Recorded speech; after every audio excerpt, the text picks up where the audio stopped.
Bon, à ce que c'est. À nous, c'est la mouquette et mollet Angelica. On a banné à qu'un, il concerne nous des vacclamons. C'est ainsi que, en bas, on est, on va faire fouiller à l'aide au barrio. On va voir, mi fait, quoi qu'on voit, il fait. C'est un dernier point. Et ni mon bon, Angelica, bon, guiwa. Un bon développement, chat. Angelica. Soit, en bas.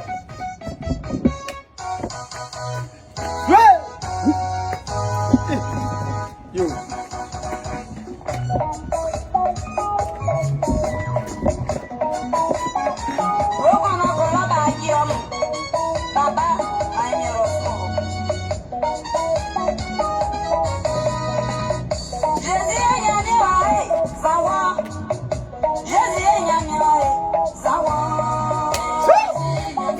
Angelica.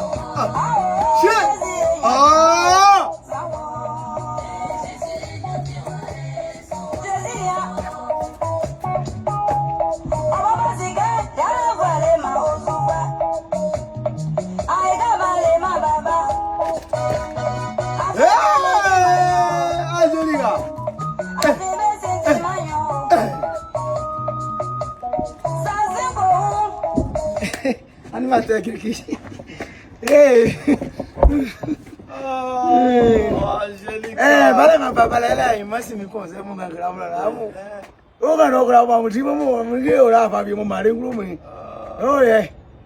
Ki wa mo tan gogo. Ai ma se otu ya ru ni yo. Ka otu wa otu esu le. You know man yo mi conseil ni o. Chaka ka bo ke kaka.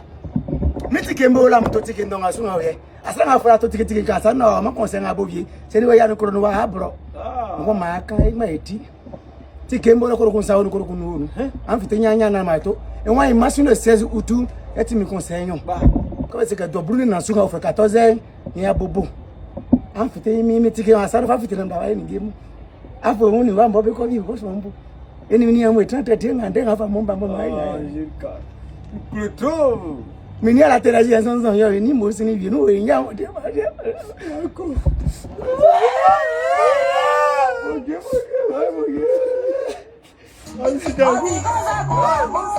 Angelica! Ah!